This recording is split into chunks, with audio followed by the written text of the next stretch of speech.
자, 오늘 오전 북한이 이재명 정부 출범 이후 처음으로 탄도미사일을 발사했습니다. 올해 들어 5번째, 그리고 지난 5월 8일 여러 종류의 단거리 탄도미사일을 섞어서 발사한 이후 167일, 약 5개월여 만입니다. 이게 트럼프 대통령의 방한을 에이펙을 코앞에 둔 시점이라서 여러 가지 해석이 나오고 있는데요. 보좌관님, 이 타이밍에 미사일을 발사한 의도 이거 무엇이라고 보면 좋을까요?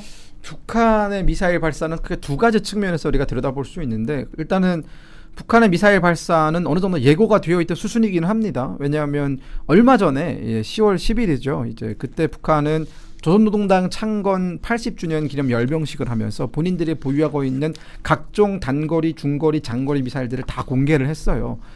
그 중에는 처음 보는 단거리 미사일, 처음 보는 장거리 미사일도 있었거든요. 그렇기 때문에 북한이 처음 공개하는 이런 다양한 형태의 단거리 미사일들이 이제는 어떤 실물로서가 아니라 그 능력으로서 보여줄 필요가 있는 거예요. 그렇기 때문에 시험 발사를 통해서 성공했다. 그만큼 북한의 미사일들이 이 정도의 재원과 능력을 가지고 있다라는 것들을 좀 과시하려는 차원이 있었다라는 생각이 들고, 두 번째는 사실은 어떻게 보면은 지금 북한과의 대화를 오매불망 기다리고 있는 이재명 정부를 향해서 던지는 메시지도 좀 담겨져 있다고 생각이 듭니다.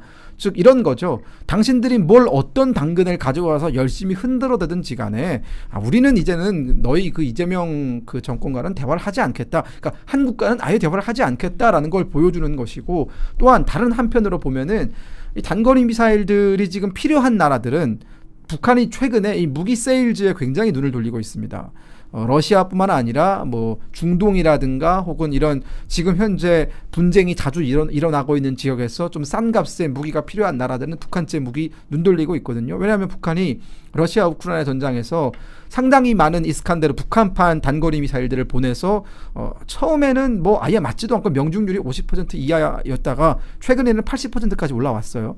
그만큼 실전에서 능력을 입증받고 있는 그 단거리 탄도미사일들에 대해서 구매하려는 사람들한테 보여주기 차원이라도 저는 북한이 이런 미사일 발사에 좀 의미를 두었다라는 생각이 좀 듭니다. 네, 여러 가지 의미를 좀 해석해 주셨는데, 또 일각에서는 이번 도발이 트럼프 대통령의 방한을 일주일 앞둔 시점이라서 이 과시하려는 목적이 아니냐, 북한의 존재감을 과시하려는 목적이 아니냐, 이렇게 보고도 있거든요.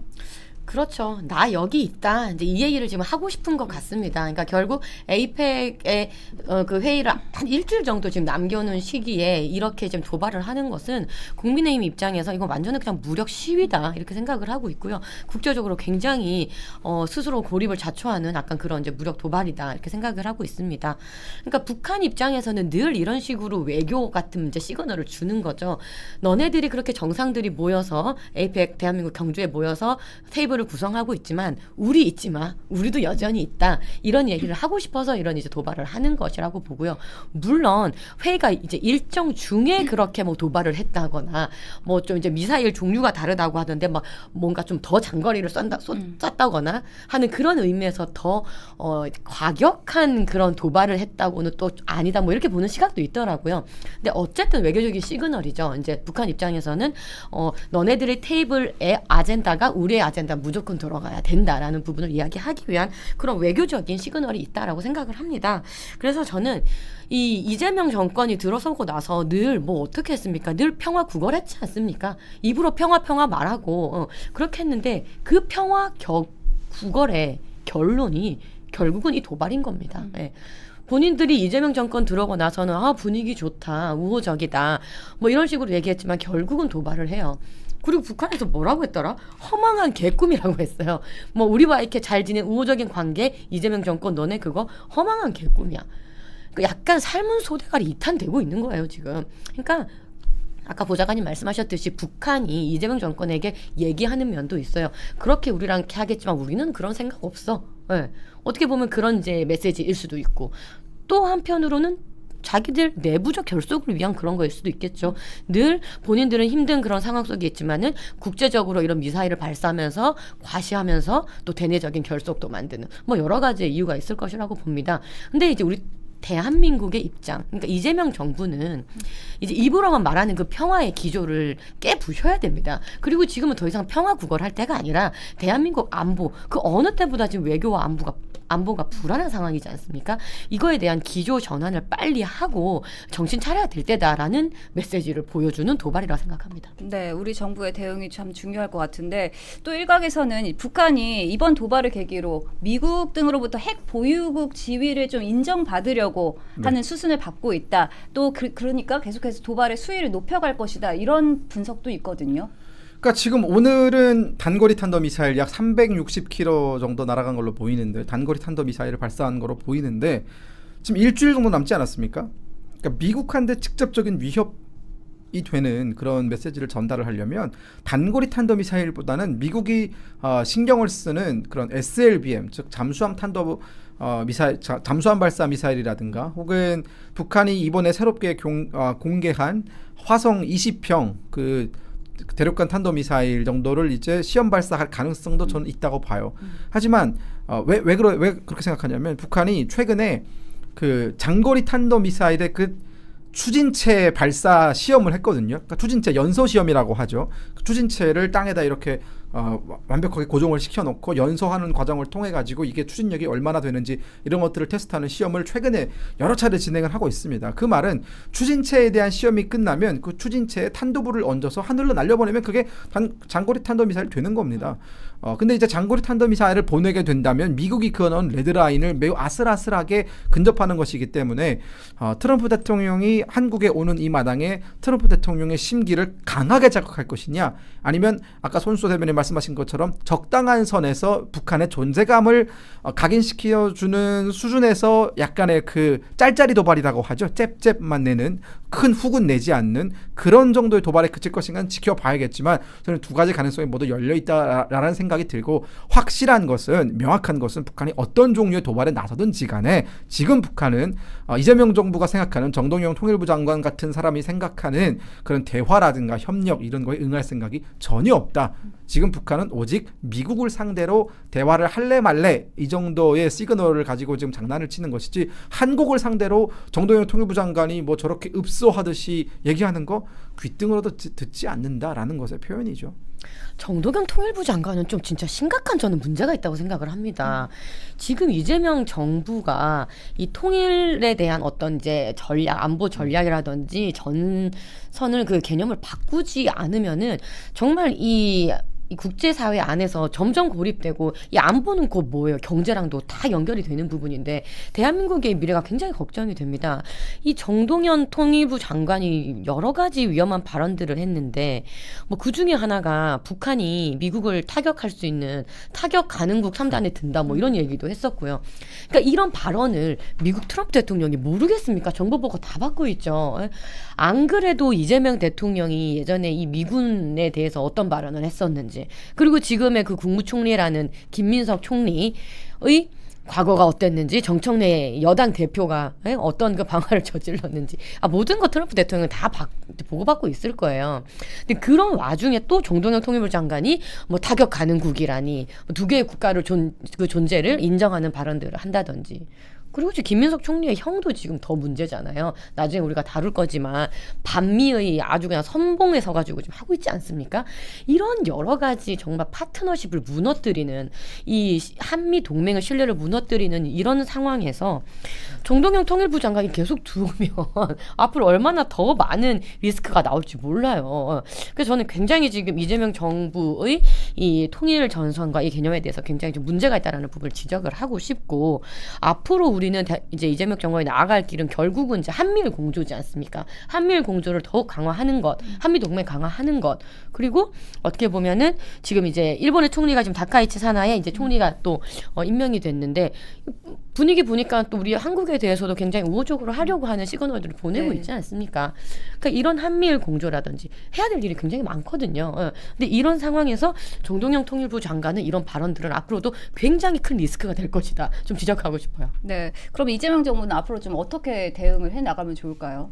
이재명 정부는 현재 이미 너무나 많은 것들을 잘못했습니다. 일단 정동영 장관, 손수 대변인 말씀하신 게 저는 100% 공의를 하고 그런 사람, 그러니까 굉장히 남북 관계에 대해서 원칙적이지 못한 생각을 가지고 있는 사람이 그 장관이라는 막중한 위치에 있는 것 자체가 굉장히 잘못된 거죠. 제가 통일부 정책자문위원을 했었고 그리고 통일부 안에서 윤석열 정부 때 통일미래기획위원회에서 위원으로 활동을 하면서 통일부 내에 어떤 뭐 사무관님들, 서기관님들 많이 알고 있습니다. 근데 최근에 그분들과 통화를 해보면 제가 뭐 실명은 밝힐 수 없지만 정말 죽으려고 합니다. 왜냐하면 너무 나간다라는 거예요, 장관이. 그러니까 본인들이 생각했던 것과 전혀 다른 스탠스의 얘기를 하고 통일부라는 조직 자체의 그 근간을 뒤흔드는 발언을 통일부 장관이 하고 있으니까 통일부 직원들 입장에서는 얼마나 답답하겠습니까? 지금 통일부가 그러면 예를 들어서 정동영 장관의 말대로 통일부 통일할 필요 없고 북한과 남한이 아예 별개의 국가로 이렇게 떨어져 지낸다면은 통일부는 왜 존재합니까? 그러면 통일부 없애자는 얘기가 자연스럽게 나오겠죠. 그러면 통일부에서 지금 근무하고 있는 수백 명의 주무관들, 사무관들, 서기관들은 그럼 어디 가서 뭘 하라는 겁니까? 그분들은 통일부에서만 이력을 쌓아온 통일 안보 관련 전문가들인데 뭐 그 사람들을 행안부에 보낼까요? 뭐 과기부에 보낼까요? 이게 지금 굉장히 장관부터가 나서가지고 감당할 수 없는 일들을 벌이고 있거든요. 저는 그렇기 때문에 이재명 정부가 지금이라도 이제는 그 북한을 향해서 정말 돌아오지 않는 그 함성 그만하고 정말 좀 눈물겹습니다. 좀 짠해요.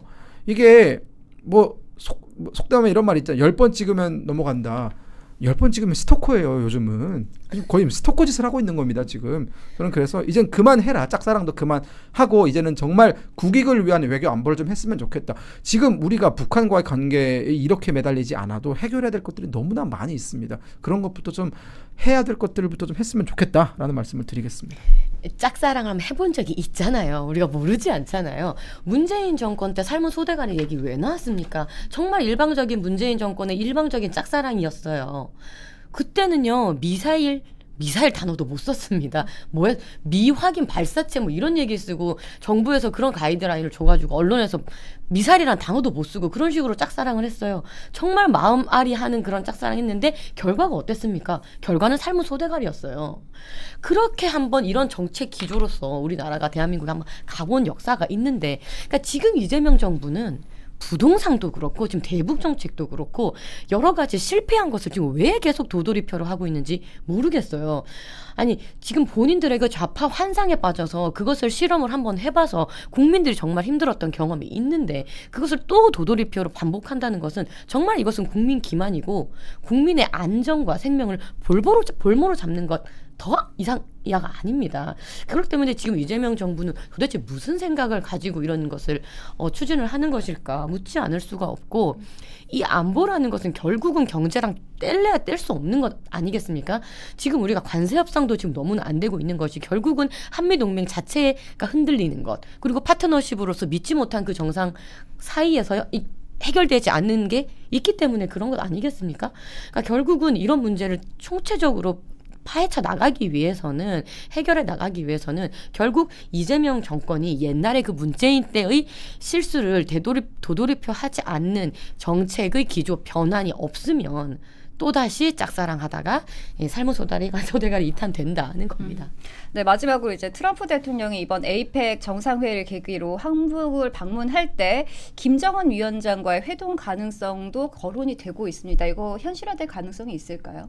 저는 가능성은 좀 많이 낮다고 봐요. 물론 미국에서는 가능성을 높게 보고 있는 사람들도 있습니다. 뭐 빅터 차 교수 같은 경우에는 저도 잘 아는 교수님인데 트럼프기 때문에 가능하다는 얘기도 하고 있어요. 그러니까 트럼프 대통령은 워낙 종잡을 수 없고 우리가 생각하는 어떤 정상 범주 밖에 있는 굉장히 기상천외한 행동들도 자주 하기 때문에 지금 현재 트럼프 대통령이 한국에 갔다가 급작스럽게 김정은과 만나서 또 어떤 브로맨스를 과시할 수도 있다라는 예측이 나오는데, 그러기에는 지금 미국의 상황이라든가 혹은 이 북한의 비핵화를 둘러싼 미 행정부의 입장이라든가 이런 것들이 좀 여러 가지 면에서 조율이 안 된 것들이 있어요.